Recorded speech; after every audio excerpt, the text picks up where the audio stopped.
I remember one of the Simchas Torah Fabrengen is Leil Simchas Torah, the night of Simchas Torah, which means before HaKofes there was a Fabrengen, and Bechal at that time there was a small crowd because a lot of the Bochrim Gelait used to go to Taluche, to different shuls, to be Mesamei Yechidin, to dance HaKofes with them.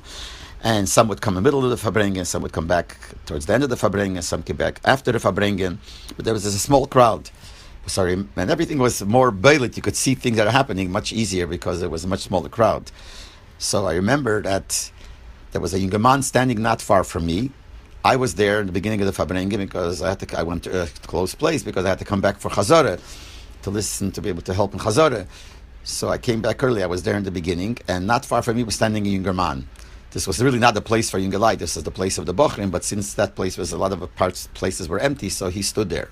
And I remember he put his hand into his pocket, in this pocket, took out a little bottle of mashke, and he stretched out his hand with that little bottle of mashke, holding the bottle of mashke in his hand, not a cup, but the bottle, the little bottle, and he makes to the Rebbe l'chaim.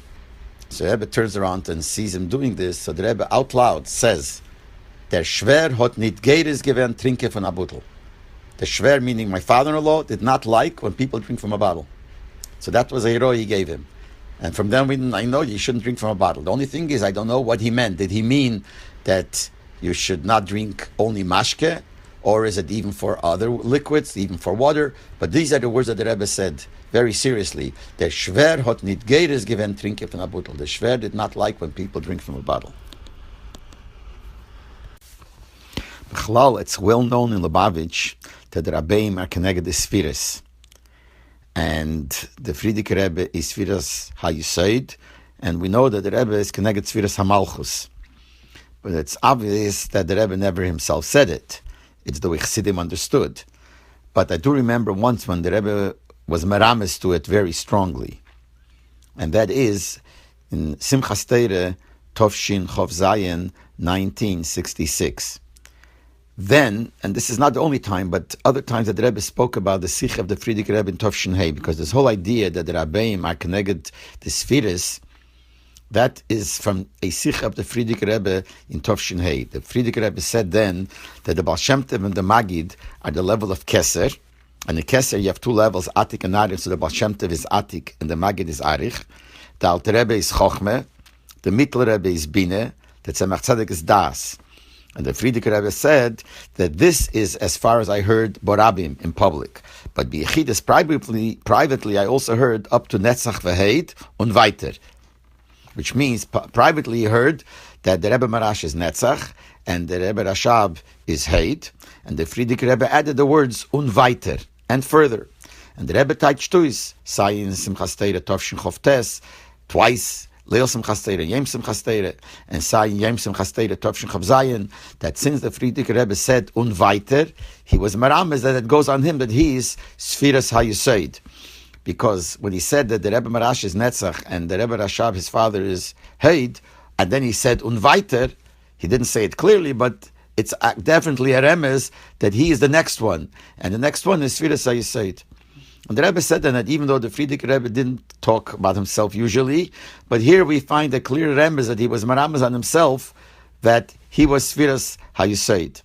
And then during the Fabrengen, during that same Sikha and that Yom Simchas Torah, Tovshin Chav Zayin, the Rebbe, as he was repeating in middle of his conversation, middle of the Sikha, repeating the whole thing, so he said, so it comes out that the Rebbe Marash is Netzach, the Rebbe Rashab is Heid, and the Shver is Yesod v'chulu.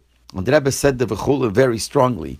So just like he said before, that since the Frierdiker Rebbe, after the Heid, said the word weiter, and further, that meant a remez to him being Yesod, the next one. So when the Rebbe himself in the same Sikha repeated it, he said, after he said that the Frierdiker Rebbe is Yesod, he said v'chulu, and he actually said it very strongly. That was a clear remez that he's saying that he is the union of Sfiras HaMalchus, which comes after Yesod. And therefore, when we gave out the Sikha, when we repeated these words, we made sure to put the word v'chulu that the Rebbe said, since he said it so strongly, to put it underlined and to put it between two commas to show that this word v'chulu is not just like a lot of times you write v'chulu. The Rebbe meant something to say v'chulu, just like he said the Frierdiker Rebbe meant very strongly when he said weiter. he meant himself being Yesod. So the Rebbe, when he said V'chulu, he meant himself being Sfiras HaMalchus. I see that in Teres Menachem, when they translated this in Lashon Kodesh, they also wrote the word V'chulu, but I didn't see that they should make a big fuss over it, that can make it bailet. It should be very obvious that this is what he meant. But in the Hanocha, the Yiddish Hanocha, we wrote the word V'chulu underlined because the Rebbe did say it very strongly, because it was very clear that by that he was saying that he is Sfiras HaMalchus. It's only a remez, but this is a remez, a clear remez, seemingly, that the Rebbe is saying on himself that he's Sfiras HaMalchus.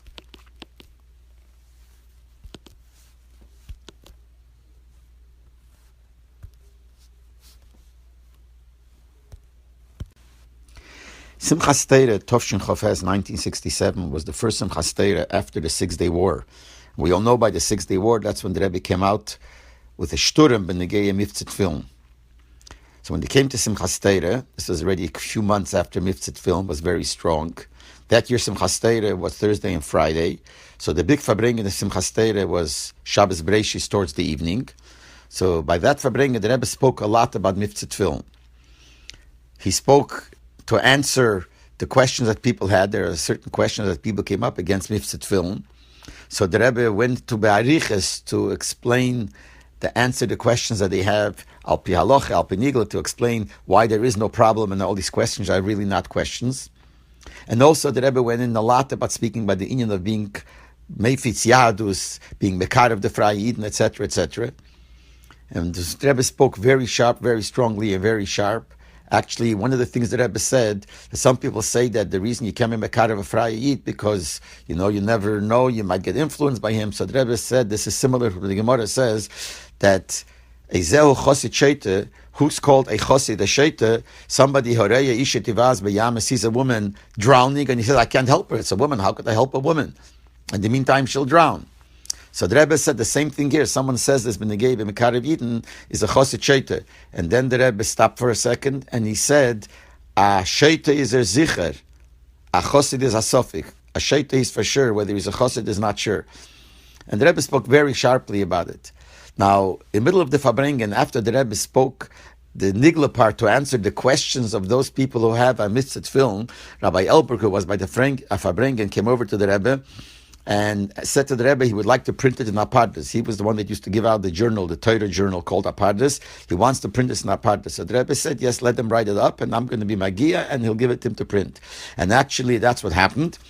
The Rebbe asked that the Sikha should be written up. The Sikha was written up, and the Rebbe was Magia. And I have to say that the Rebbe put in a lot of work into be Magia. The Sikha made a lot of changes. He worked a lot on the Sikha to be Magia, and gave it to Rabbi Elberg, and he printed it actually in Apartheid with a very interesting, nice introduction where he writes there that he was by the Fabrengen.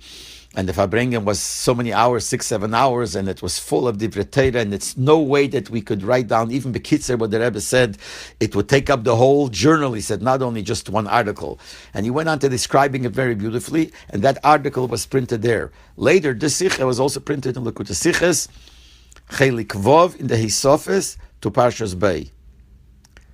But after Shabbos Breishis, the next day, Rabbi Chadakov called me in, and he said to me that the Rebbe wants that this Fabrengen should not be given out. Like this, after Fabrengen, we would give out the Fabrengen, built in Mugya. We would give it out. So he said the Rebbe asked not to give it out, and he didn't explain why, but it was obvious because the Rebbe spoke very sharp against certain people. Obviously, he didn't call any by name, but he spoke very sharp, and the Rebbe didn't want that it should be given out, so he asked me not to give it out. And actually, we who gave out the Sichas Hanochas at Mimim did not give out that Fabrengen. The truth is that Fabrengen did get around because somebody actually stole it from me, the copy that I had that we made the Hanocha, and that's how people got it, and that's how we have it now. But Lepeil, that time, the Rebbe didn't want it should come out then because it was so sharp. So the Rebbe said, Rabbi Chadakov told me that the Rebbe said that we should not give it out. When the Rebbe's mother, Rebbe Tzimchane, came to America in Tovshin Zayin, she did not move into President Street right away. She lived on Lincoln Place. Lincoln Place is the block after Eastern Parkway. So there was a building almost by the corner of Lincoln Place in Kingston. There she lived with a lady called Mrs. Turner. And I knew this Mrs. Turner because she lived in the same building, actually at the same floor as my aunt. So I used to speak to her from time to time. When I knew her, the Rebbe's mother didn't live there, obviously. She lived on President Street. But I spoke to her and I asked her about things that were going on when the Rebbe's mother lived there. So she told me that the Rebbe would come to visit her every day. The Rebbe would knock on the door. This was before the Nesius. The Rebbe would knock on the door, and she would go open the door. She never spoke to him. His Hadas HaKovod was so she didn't, even dare to speak to him anything. She would open the door for him. The Rebbe would go inside and go into the room of his mother, because his mother was like a boarder in this Mrs. Turner's house. She had a room. So the Rebbe went into the room with his mother, stayed there whatever amount of time he stayed, and then he left. But this he would do every day. And she, as I said, she wouldn't speak to him. But once it was before Pesach, she said she has to ask him a question. So she told me, when the Rebbe came, she asked him, I want to ask you a question. Can I ask you? So he said, sure. So she said it was before Pesach, and she was working very hard to clean for Pesach. And she asked the Rebbe, how come it is that the women have such a hard job of cleaning before Pesach, and the men get off pretty easy? Why are the women so schuldig that the women have to work so hard? So the Rebbe answered her, that's what she said, that, okay, but the men have to put on tefillin every day. Now, simple pshat means, so the men have a burden the whole year of having to put on tefillin every day. There must be something deeper here. There must be some connection between tefillin and cleaning for Pesach. We know there's a connection between cleaning for Pesach and shofar, the varditcheves word. The word kashrak is a Rosh Tevis, kasher and shom, raim, kratzen.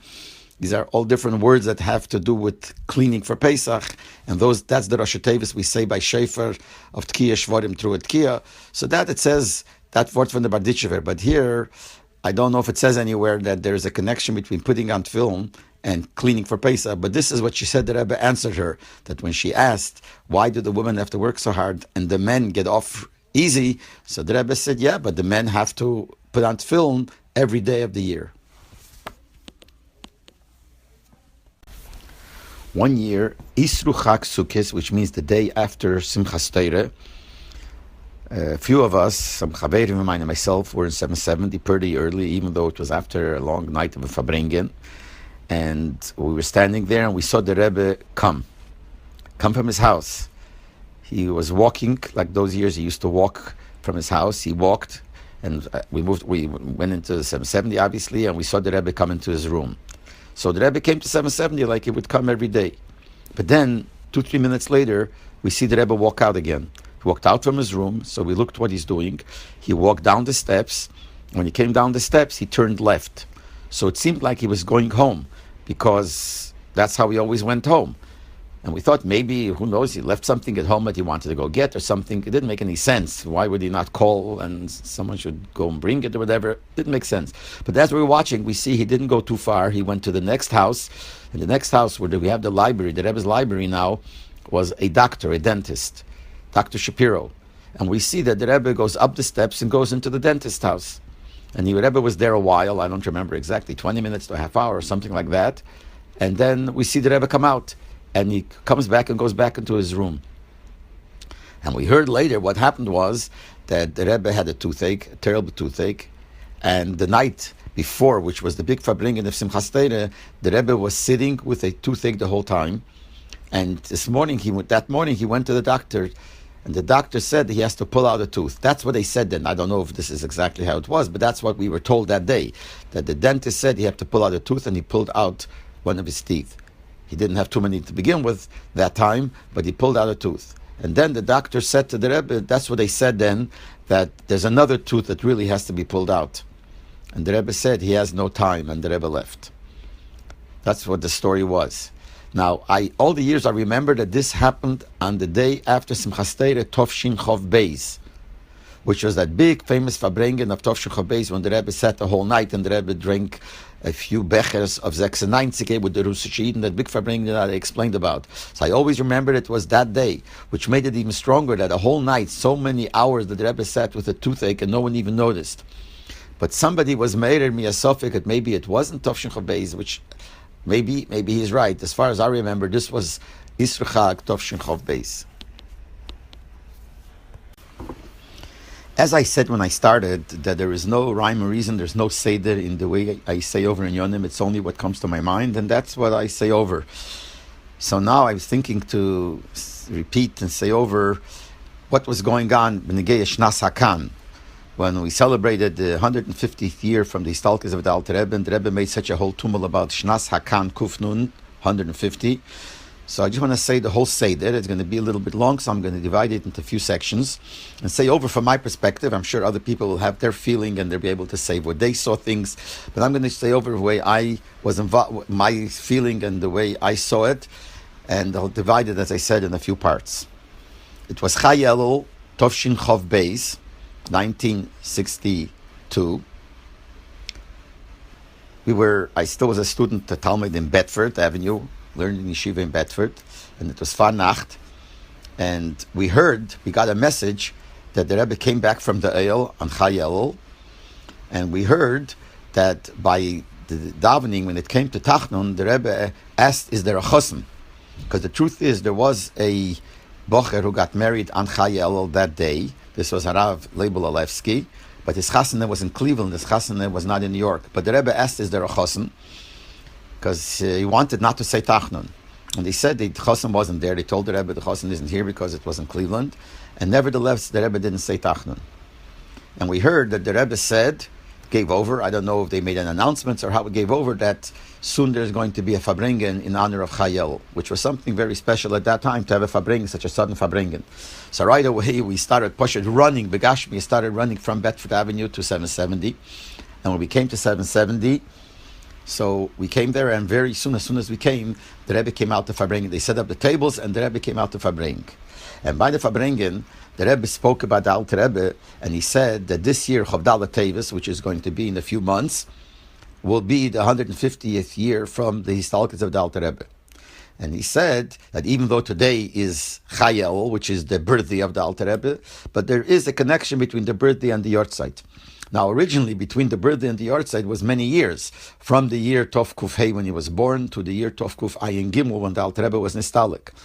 But since Hayom HaMeil and Niskarim V'Nasim, so now that amount of years repeats itself in those few months between Chai Elul and Chavdala Tevis. And therefore the Rebbe said, we have to now start thinking about it, and we have to add in our iskashers to the Alter Rebbe. And we know the word that the iskashers comes through Torah, so therefore the Rebbe said, this is what we should do. They should make a chalukya of the Alter Rebbe Shulchan Aruch, which means take the whole Alter Rebbe Shulchan Aruch from beginning of Eira Chaim till the end of Cheshem Mishpat, together with the Kunta Sachar and the Shulchan Aruch, and divide it. And everyone should take a little piece of it to start learning from now, and make sure you finish your piece by Chavdala Tevis. The Mela, their whole Shulchan Aruch will be learned by Chavdala Tevis. And then he said the same thing should be with Tanya, since the Alter Rebbe is Bala Tanya and Shulchan Aruch. So in Tanya too, you should take the whole Tanya from the beginning of Tanya till the end of Tanya, not only the end of the first chelik of Likutei Amorim, till the end of the whole Tanya, and to divide it. And this should be in addition to Chitas, in addition that we learn Tanya every day. Everyone learns the Shir Tanya and Chitas, but this should be a separate inyan. And he also added that there should be two people to each one. To each Siman of Shulchan Aruch, or to each Chelik of Shulchan Aruch that we're going to divide, there should be two people for each one, and the same thing for each Perek of Tanya. So then, just in case, if one person somehow reason did not finish it, so at least there's somebody else who finishes, so there'll be we will all finish it.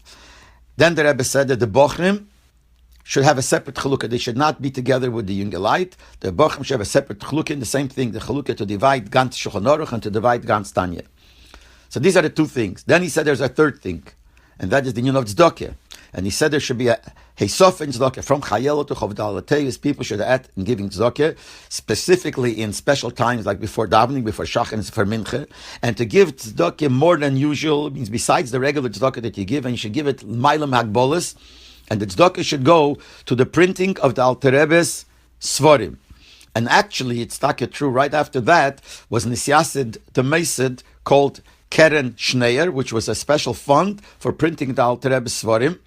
And that's when, after that Fabrengen, they put up that pushke that's in the whole lobby of 770, right before, next to the Maskirus office. There's the pushke, that's when it's put up, but even had a sign on it, Keren Shneyer. And they put up that pushke, and the Rebbe would go in. From then on, every time he would come from outside, he would put in some money into that pushke. Then the Rebbe said that the learning of the Shulchan Aruch and Tanya, the Chalukah, that's not shaykhs to the women. But the tzedakah is shaykhs to the women also. And then the Rebbe said that since the Rebbe wanted you should give more than usual l'mayla magbolas, that's l'chura not so shayches to bochrim, because bochrim should give more than their agbolas, which is not much. It's ma'eit shelcho. So the Rebbe gave another eitzah, that you should give this, whatever amount you're going to give it in more than one time. Divide it into separate times. Moshe, if you want to give $1, give a dime, then give another dime to divide it. Because it says in Pirkei Avos, hakol ifireva ma'aseh. Depends, every time you give, it's a special union, and the way the Rambam explains it in Pirush HaMishnayos. After Chayel, the Rebbe was Magia, the Sikha, and the Sikha was printed. First it was printed in separate kuntras, then was printed, the Punkt then came out, the Sefer HaMaor and Tovshim Beis, so it was printed in the Sofas, and then later on it was printed in the Sofas of Chelik Tes. Came Simchas Torah, the Rebbe was made a Yom Simchas Torah Tovshin Chav Gimel. The Rebbe was made that he spoke about it and Shnas Akan and the things, and people did it. But it was geton af Yetzazayin. People did it Yetzazayin. So the Rebbe was made it again. It should be done again. Then this brought about the whole mood, the whole atmosphere of Shnas Akan into Lubavitch. That Shnas Akan was the subject that was discussed. The subject that never was mind, till it came to Chavdala Tevis, and the rest will be in the next one. That year, which is Tovshin Chav Gimel, Chavdala Tevis, was Sunday, which is the same kvias as the year that the Alter Rebbe was Nistalik. It was Nistalik Motzei Shabbos, Chavdala Tevis, which means the night of Chav Gimel towards Chavdalet, Motzei Shabbos Parsha Shmeis. So this year, Tovshin Chav Gimel, Shabbos Parsha Shmeis, which was Chav Gimel Tevis, there was a Fabrengen. At the end of the Fabrengen, we found out, I don't remember if there was an announcement at the end of the Fabrengen, or later we were told, I don't remember, but we found out that Motzei Shabbos, the Rebbe said, there's going to be a Fabrengen. And he said the Fabrengen is going to be 10:25. What's the chesh 10:25? Because the Tzemach Tzedek right, that the Alter Rebbe was Nistalik, Kachatzeis, Sho Yud Aleph. Motzei Shabbos Parsha Shmeis, Kachatzeis means close to half an hour to 11. Which seems to be about 10:25. So the Rebbe gave over that he's going to come out to Fabreng at 10:25. And that's what it was, 10:25, the Rebbe came to Fabrengen. It was a very, you could say, serious Ruchnisdike Fabrengen. There was no mezainis, no wine. In other words, the Rebbe did not say l'chaim. It was like a Shabbos Dike Fabrengen. Those years, and a Shabbos Dike Fabrengen, a regular Shabbos Fabrengen, the Rebbe did not make Kiddush. The Rebbe did not have wine, did not have any mezainis. The people made Kiddush and said l'chaim, but the Rebbe didn't. Only on special days. Later on, it changed that the Rebbe said l'chaim every time there was a Fabrengen on Shabbos. But that time it wasn't. So this Fabrengen was a Fabrengen without any mezainis and without any wine. The Rebbe walked in at about close to 10:25 be'erech. The Rebbe was pale, very white, very, very serious. And the first thing the Rebbe said was that a word from the Frierdiker Rebbe, that when Chassidim have a Fabrengen and a Yem Alula of the Rebbe, it's like giving a pidyon nefesh, like giving a pidyon from the Chassidim to the Rebbe, and the Rebbe is Ma'ire, Rachmim, Rabbim, and all the Chassidim and their wives and their children. So this that we're having now, that is like the pidyon to the Alter Rebbe. And then the Rebbe said to sing Avinu Malkeinu. Then he said to sing the Alter Rebbe's Nigen, the Dalet Bov is the Alter Rebbe's Nigen. And this was about the time of 10:25, close to 10:30.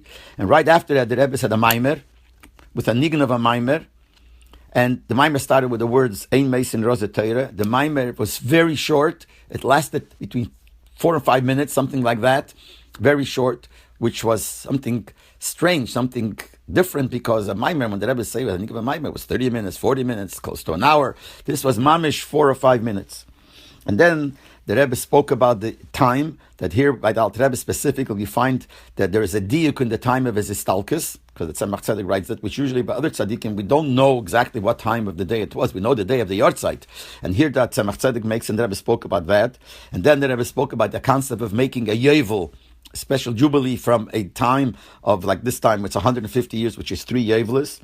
Then, since the Rebbe said Chayel that we should be mechalik Tanya throughout those months, and it should be finished by Chavdala Tevis. So now it was finished. So the Rebbe made a siyum and Tanya, said a siyum, a whole siyum and Tanya. And then at the end of the Fabrengen, the Rebbe said they should sing Shamil's Nigen, and then the Anim's Miras, and then Animamin. Now by this, everyone thought that the concept of the Shnas Akan and the whole tumult was over, because there was Chayel, then there was a time in between all the things that we were supposed to do, and then there was this Fabrengen of Chayel Motzi Shabbos. So this is when the Rebbe celebrated, so to speak, in a very, very serious way, the Shnas Akan. But Lepeil, it wasn't like that, as I will explain in the next one. So Sunday was Chavdala Tevis, and as I said, everyone thought that for the Fabrengen the night before, the Rebbe's Inyonim, which make the tumult of Chavdala Tevis, was finished. Lepeil, it wasn't like that.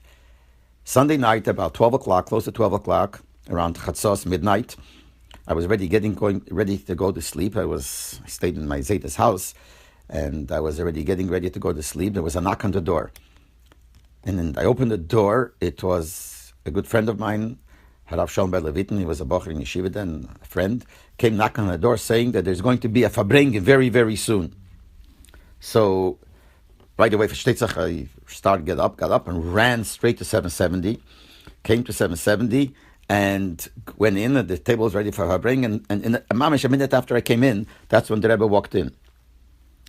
Now, we heard that what happened was that on that night, Chavdala Teves, was the dinner of the Lubavitcher Yeshiva. So obviously the Rebbe didn't want to disturb the dinner, so the Rebbe didn't say there will be a Fabrengen. And they say that the Rebbe kept on asking many times, did Rashak come back yet? Rashak was the head of the yeshiva, so he was the one that was the head in the dinner. So the Rebbe didn't want to say anything till Rashak came back. When he told him that Rashak just came back, that's when the Rebbe was Mediyah, that now there's going to be a Fabrengen. That's why the Fabrengen was so late, because after the dinner, till the dinner finished, till they came back, was already 12 o'clock. So that's when the Rebbe was Mediyah to be a Fabrengen. Now, this Fabrengen was completely different than the night before. This Fabrengen was a very freiliche Fabrengen. The night before was a very serious Fabrengen. Like I said, there was not even mezeines and wine, and the Rebbe was serious and pale. You could see his ruchnis dikyodemes like a thundered, and you can't imagine. But this one, the Rebbe was very uvgelegt, very freilich. The Rebbe came in, first he said they should sing one of the Alter Rebbe's Nigunim, then he said a Siche, and then he said they should sing another Nigun of the Alter Rebbe. And then the Rebbe again said a Maimer, and this time was also a very short Maimer, 4 or 5 minutes, and the Maimer started him as they name Mipnei, which these Mamorim come from the Mamorim Ksorim of the Alter Rebbe, which was not printed then. But the Rebbe said in a very short Maimorim, he was basically saying over based on the Maimorim of the Alter Rebbe, the Maimorim Ksorim. Then the Rebbe made a Siyum, Pasha made a Siyum on the Alter Rebbe Shulchan Aruch. And he said that the night before he made a Siyum on Tanya, he spoke at the Inyonim and the Siyum on Tanya, now he made a Siyum on Alter Rebbe Shulchan Aruch, which is later printed in L'Kutei Sichos Chelik Dalet Parsha Ktseisei. And he said afterwards that there are 3 things. There's the Shulchan Aruch that we made the Chalukah. There's Tanya Chalukah. So we said a Siyum on Shulchan Aruch and Tanya. But there's a 3rd thing, which is Tzedakah. Now he's going to speak about Tzedakah. So now he added something that he hasn't said before. The Benegated Tzedakah that should be given, special Tzedakah, should be given in a mispar of 150.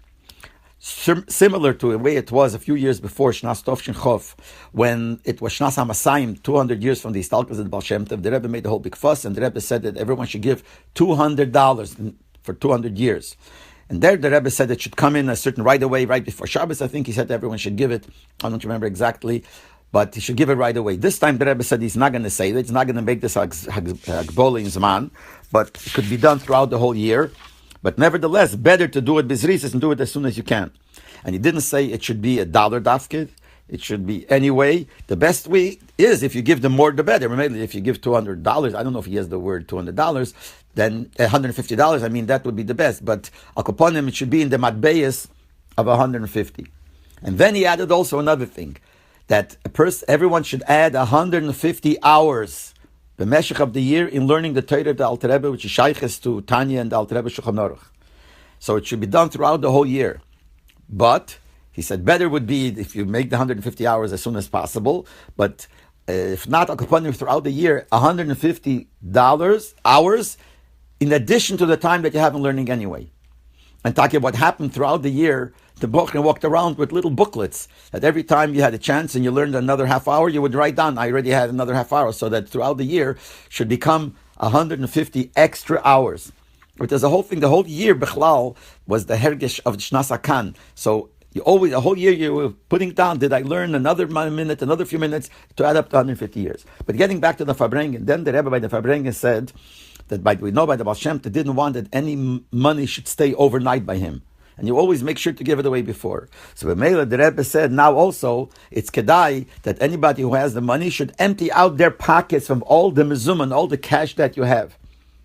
And you might be zeicha. He told the story of the Baal Shem Tov that it was once Shabbos, Motzei Shabbos, and it was just right after Motzei Shabbos, so everyone was still Shabbosdik. And the Baal Shem Tov wanted they should buy candles, so he said people should put their hand, the Talmidim should put their hands in the pockets and find money to buy candles. They had such a munah, they knew there's no money in their pocket. It was Shabbos. Nevertheless, they put their money in their hands in their pocket, and they got money. So here also, the Rebbe came out, that the Rebbe was like saying, he didn't say mamish the word, everyone shall empty, but he was saying basically that you should empty their pockets. And he said, like we should say by Chassidim, and he finished the Sikha, I think, with these words, Yid tagvai groshi, which in Russian means Yid, give geld, Yid, give money. And the Rebbe himself, I saw the Rebbe himself emptied his pockets. He took out all the money in his pockets. I remember it was a yellow envelope there, like the big yellow manila envelopes. The Rebbe put it into the envelope. I remember him putting in coins. I think he also put in dollars, but I don't remember exactly. But the Rebbe himself emptied his pockets, and all the other people also emptied their pockets. And whatever money people had, they put into this. They gave it over to the Rebbe, and they put it into that envelope. Then the Rebbe said to sing the Nigen Varikesi Lachem Bracha. Interesting, somebody told me that till he heard about the Farbrengen, until he came towards the end of the Farbrengen. As he walked in, he heard the words, Yid avai groshi. It hit him that the Rebbe is like saying Yid. And the Rebbe said this all with a smile. The Rebbe, the whole Farbrengen, it was a freiliche Farbrengen. It was Farbrengen, the Rebbe was aufgelegt, and the Rebbe, you could see it, not, like I said, not like the night before. And the Rebbe himself, a whole year, would give money to this Keren Schneier, put in the pushka, like I said, and everybody would give the money in a way that the Rebbe said to give it out separate. The Bochrim, a member would give 10 times a day, give tzedakah. If a person, Bocher, wanted to give $1, in those years, we're talking those Tov Chav Gimel, $1 was a lot of money for a Bocher. He would give it in 10 times and 15 times, give it a few pennies here, because the Rebbe said by the Farbrengen Chayil, you should divide it into more times. And still, even after this, and the Rebbe, after the Farbrengen, the Rebbe left, the whole mood of Shnas HaKan, that's sich ungehört, the whole year, it's sich ungehört, this is a Shnas HaKan of the Alter Rebbe, the first that the Rebbe made. And from this Keren Taka, this Keren Shneier, that's when they started really printing a lot of Svarim of the Alter Rebbe. Harav Moshe Wolfson is the Mashgiach Ruchni of Yeshivas Teira V'das, and he has a very, very big kehillah in Borough Park. He's one of the Gedolei Yisrael here in America, and he's very, very close to Lubavitch. He probably would be considered the Lubavitch Chassid. And he comes every year to Miami for a few weeks, sometimes a few months, and he comes to the yeshiva and he speaks to the Bochrim, etc., etc. And the Rebbe was very much makarev him, very much miyaker him. The Rebbe would always ask him that he should write Chiddushei Torah and bring it to the Rebbe. Once he was standing in line. Usually he didn't stand in line when it came to dollars or lekach. So once he was standing in line to get lekach, and when he came over to the Rebbe said, you're also standing with all the kids. It's an expression that we say by the Aliyah, the kids get on Simchas Torah. So the Rebbe used that expression to him. And the Rebbe was very much makarev him. So I once asked him, what is it that made him actually to become a real chassid of the Rebbe? He saw a lot of meifsim from the Rebbe things, but there's one thing he said that made him to become a chassid. And this is what he says. He used to go every year to Eretz Yisrael for a few weeks. One year, he had a relative, I think was a grandchild, who was very sick. And he went then to Eretz Yisrael, and his place where he stayed was right next to a shul that wasn't even used. It was a churva shul, not the famous churva shul, but it was a shul that was not used and it was empty. So he said at night when he would learn Krishma Shalamita, he would go and do it in that shul. Why? Because during Krishma Shalamita, he would cry a lot at that time because he felt so bad for his grandchild who was sick, so he would cry a lot, and he didn't want anyone to see. He didn't want even his Rebbetzin to see. So he'd go to that place and say it all alone. And he says mainly, when he would say Krishma Shalamita by the words, Leiv Nishbar V'nitke L'kim L'sif, that that's where he would cry a lot. That's how he felt. He said that's what brought him out to cry. And he would repeat it many times. He would say the pasuk over and over again and crying, asking Deibesh to have rachmanis on this child that needs a refuah. But no one knew it, not even his wife, not even his Rebbetzin knew, because he did it all alone. After he finished his stay in Eretz Yisrael, he came to New York. He went to the Rebbe for dollars. And by dollars, he asked the Rebbe for a bracha for this child, for his grandchild. So the Rebbe said to him, gave him $1, and the Rebbe said to him, "B'shas it's the kavoner leiv nishbar v'nitke, they bish der helft." And when he saw that, he said, no one knew that he had a special kavon and a special stress on the posuk leiv nishbar v'nitke l'kim l'sivze. And the Rebbe just pinpointed it like that. He says, this mamish, he didn't know what to say. And that made him become a real chassid of the Rebbe. Another story that Rabbi Wilson told me was, and actually part of it you could see on the video, that he went for dollars, the last dollars, right before Chavzayin Oder Sunday, he went for dollars. And he had been a sandig by a bris, I think from an adult by before, and he went to dollars, and he knew that when you told the Rebbe that you were sandig by a bris, the Rebbe usually would say that being sandig is as gula of ashiris. So he said to himself that when the Rebbe will say that, he's going to keep in mind he means ashiras beruchnias. Not only that, on the way to the dollars, to the Rebbe, to 770, who drives him, who took him, used to be somebody called Rebbe Kovitz, and he told it to him in the car also. I'm going to ask, if the Rebbe says it, I'm going to think that I want a bracha for ashiras beruchnias. So he tells me he went to dollars, and I don't know, he or somebody said that he was just a sandik. And the Rebbe gave him $1, and the Rebbe said, no, sandik is as good of ashiras. And he says he's thinking b'shas mais in his mind, ashiras beruchnias. And the Rebbe, after he finished saying Chazgul of Hashiras, this part you could see in the video. You can't know what he's thinking in his mind, but you could see in the video. And the Rebbe says to him, he says also, Mamish, it was an answer to his machshove. He thought Ruchnias, not Gashmias, and the Rebbe said to him,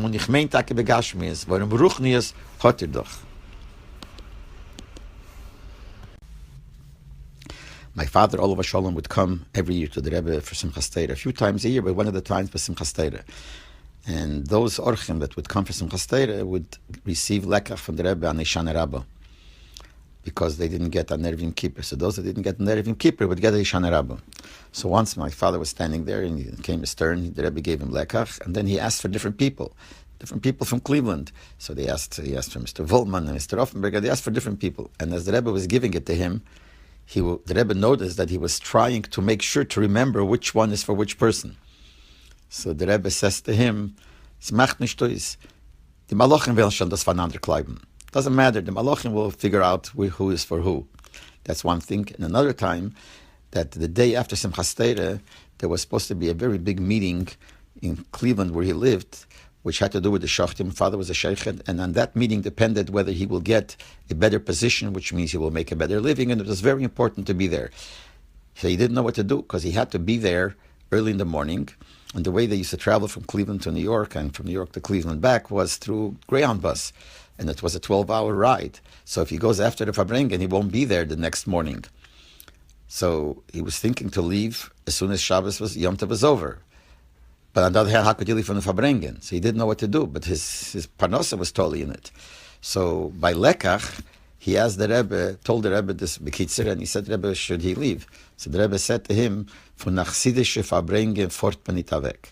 So obviously he stayed with the Fabrengen, and the next morning he heard that the meeting was postponed, and Lepel turned out that he, without being there at that time, and the way the meeting was later, that everything worked out for the best for him.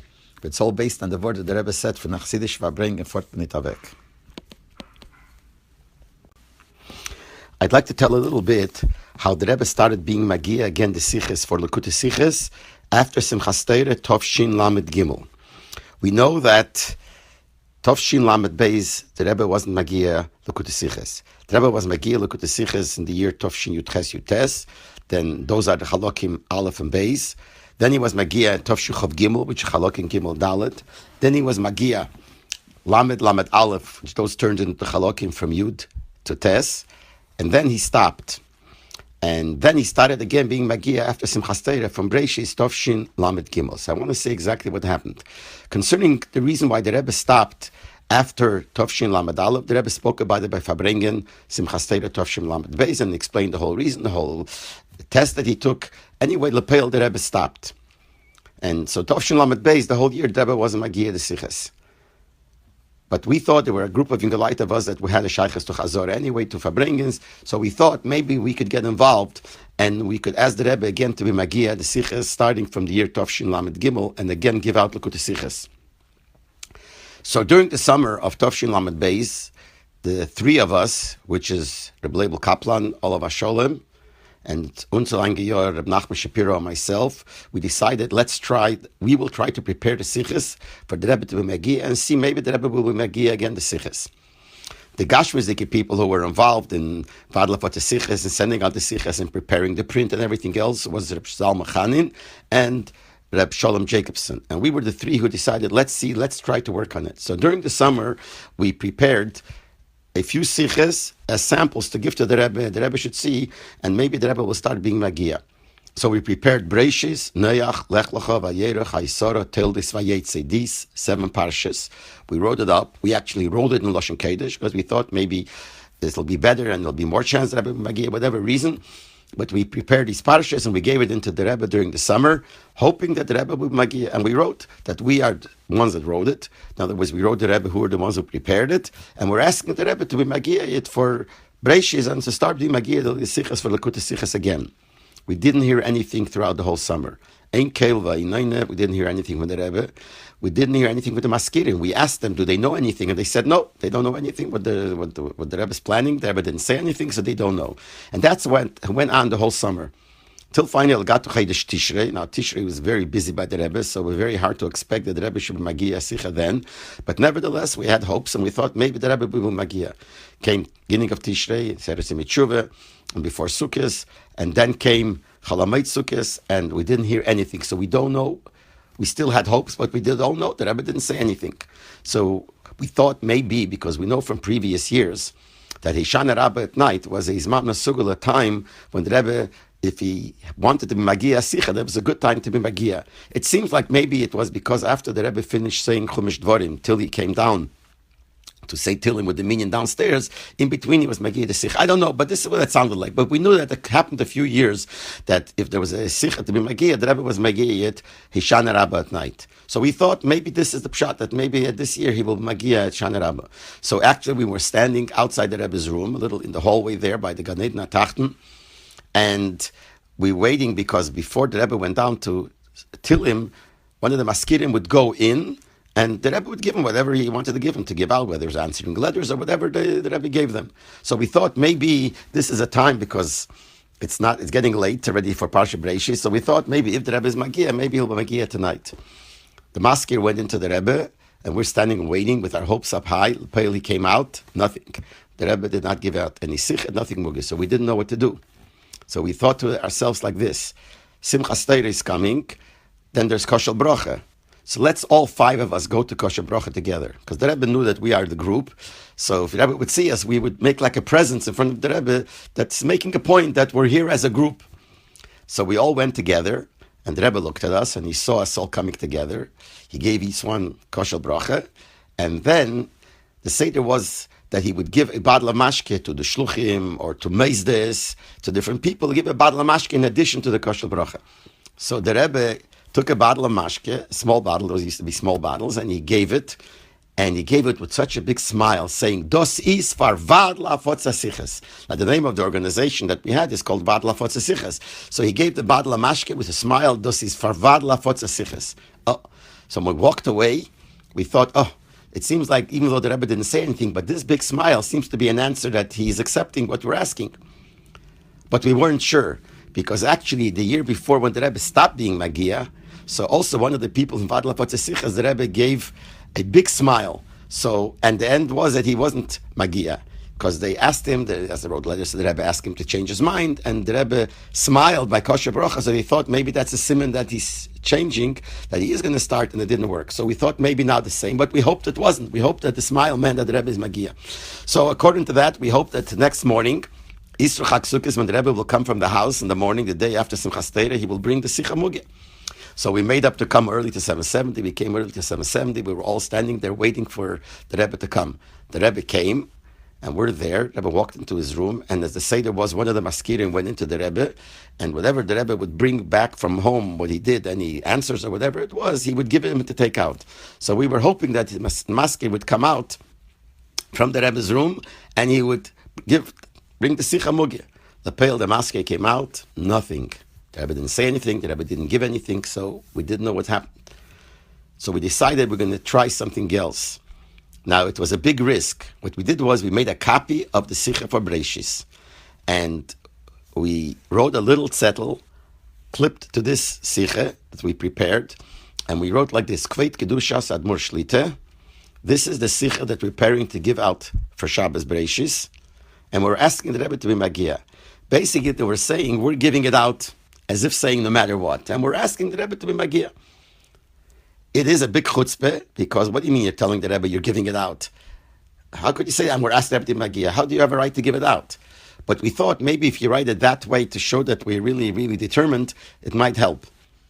But we didn't know. We were waiting to see what will happen, because the Rebbe could have answered, what do you mean you're giving it out? It's a chutzpah. So it was a chutzpah. But we thought also it says, chutzpah klap shmayim ahana. Sometimes if you have chutzpah towards shamayim, it sometimes helps, because if you see the determinations, that sometimes works. So we tried it. So we gave him the Sicha with that settled. We also added that because there are still a lot of Orchim here, there are Orchim here came for Tishrei, so certainly this would help. So we gave it in, and we're waiting. A few hours later, the Sicha came out Mugya. This Sicha that we gave in came out Mugya. We still were not sure 100% it's going to go on for the whole year, because we wrote that, especially that there are Orchim here, so maybe the Rebbe only gave it out because of Pasha Breishis with the Orchim. So we were waiting, and Lepeil for Pasha Neach, the Rebbe gave out the Sicha also. So that's how we got that Rebbe Lepeil was Magia, the Sicha Tovshin, the whole year Tovshin Lamed Gimel, and then Lamed Dalet, and then Lamed Hey again it stopped. So far it was only 1 or 2 years in a row. And then when it started again in Tovshin Lamed Vov, it went on like this till Chov Zayin Oder Tovshin Nun Beis.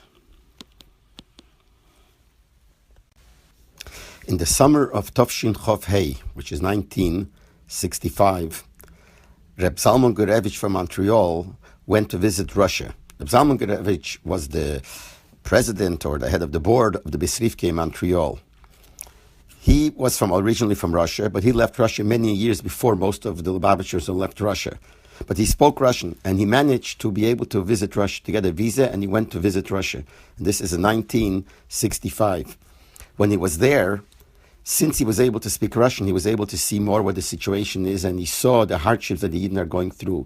He managed underground to visit the Lubavitcher there, and he managed to see and understand the hardships and the tzoras that they have.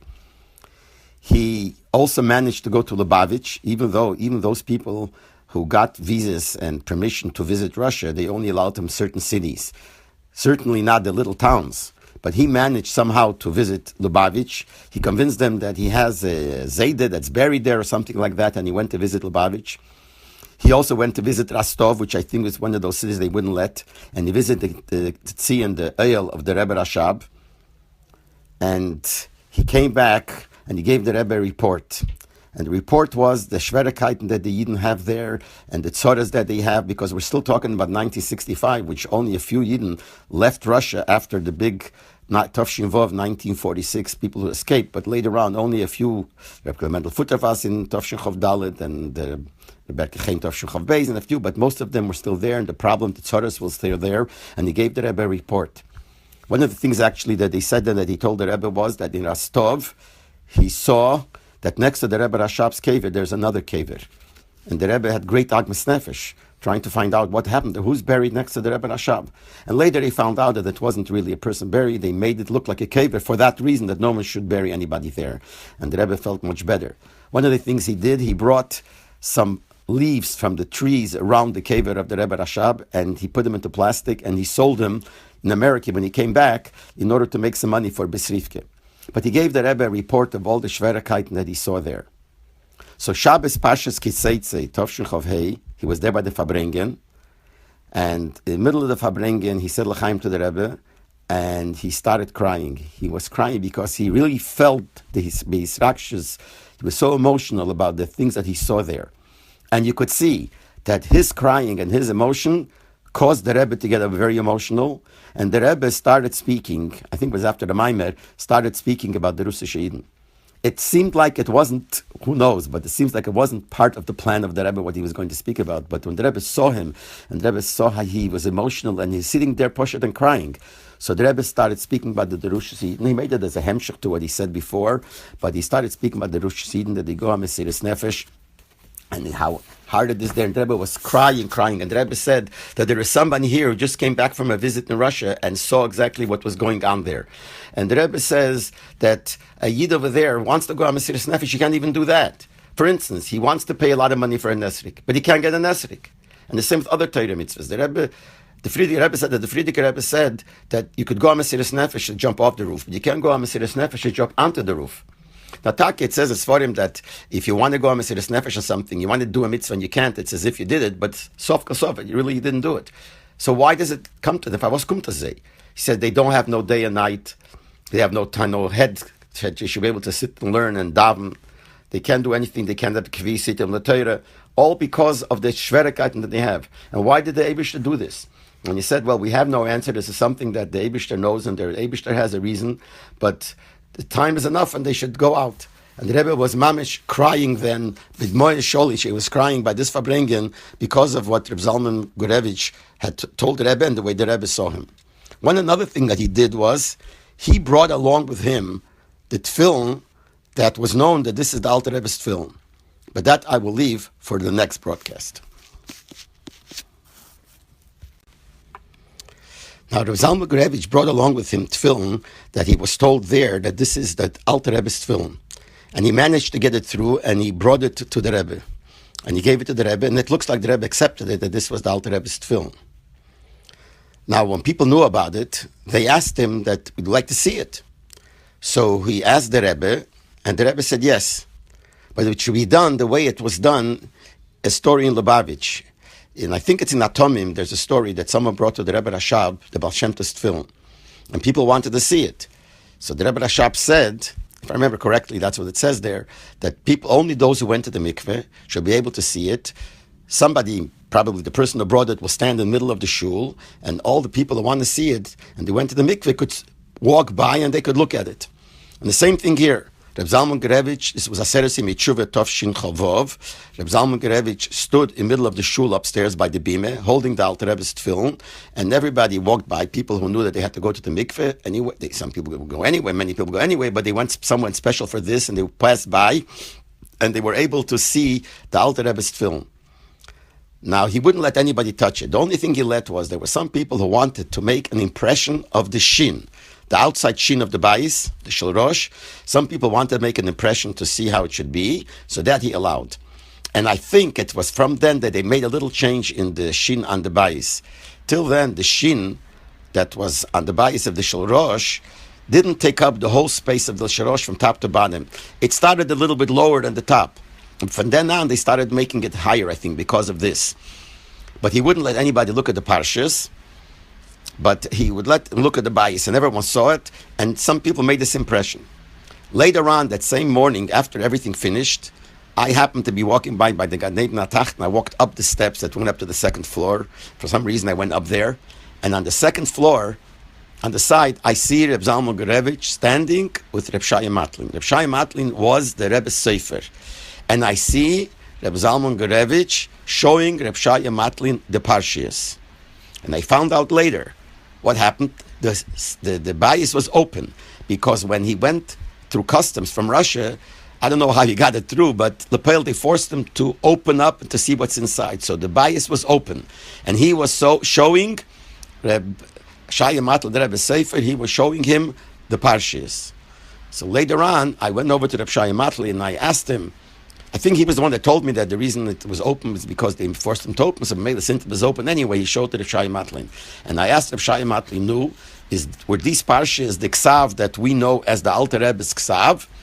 So he told me, these words, ich will dir nicht sagen, I don't want to tell you. So I don't know what that means, that maybe it wasn't.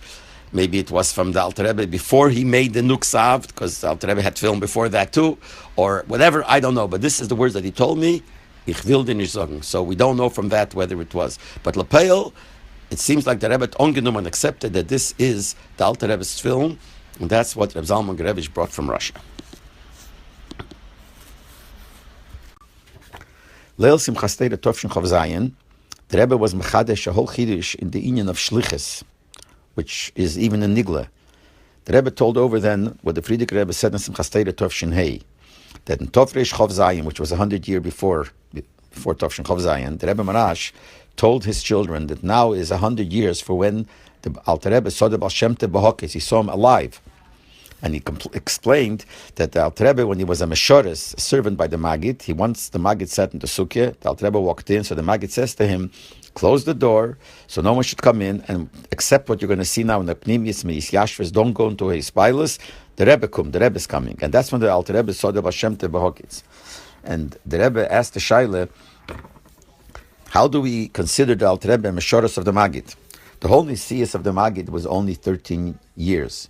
The Alter Rebbe altogether was there only 32 months was by the Maggid. As the Frierdiker Rebbe said, Leiv Chadoshim, Lamed Beis Chadoshim. So how could we consider him a Meshoris? And Meshoris is Leyomesh, Meshoris is always there. And the Rebbe explained that even though he was by the Maggid only a short while, but since he left because he went on Shlichus from the Maggid, it's considered as if he was a Meshoris the whole time. So the Rebbe explained it, that because a Meshoris is, because a Shliach is Shluchish Lodem Kameisei. So he was like his by the Maggid. And the Rebbe went on to say that there are three dargis we know in Nigle and Shlichus.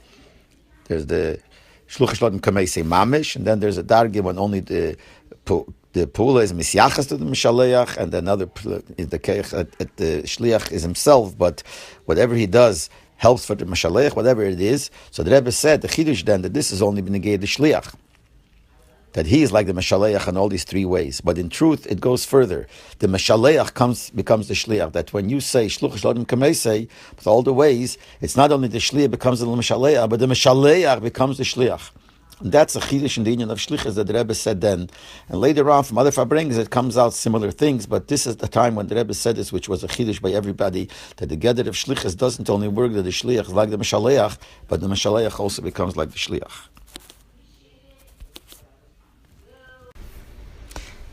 It's known that when the Rebbe came to America, and the Frierdiker Rebbe called in the Elter Chassidim, and he told him to go to greet the Rebbe, and he described who the Rebbe was. So different gears says exactly what he said. I mean, whatever it is, but he said he's walking in Shas, all kinds of things. But one of the things he added, he said, when a gate tagart la ganzen Tag. This is what the version is, a gate tagart la ganzen Tag. Which Beruchnis probably means that it's a gartel you go when you're going to daven. That means you're in the mindset of standing in front of the Eibishter. So when you say you go with the gartel ganzen Tag, it means that it's a person that the ganzen Tag is standing in front of the Eibishter. I'm just svores, I mean pashtas, but I just want to mention that I myself saw that gartel by the Rebbe. I remember when we stand by Akofis many years, I stood right next to the Rebbe's bima in front. So I remember once standing at the Rebbe. I was standing on the floor, and the Rebbe was standing on the beam, and I was able to see. So I saw the Rebbe put in his hand in his pocket to take out his tichel. So when he put his hand in his pocket, his sertuk moved, obviously, so he was able to put his hand in. So when the sertuk moved, so I was able to see that under the sertuk, over his shirt, there was a gartel hanging. Like we have this thing gartlach, that was the gartel was there. Which means he had a gartel over his sertuk, like we do by davening, and then there was another gartel under it, so I was able to see it myself.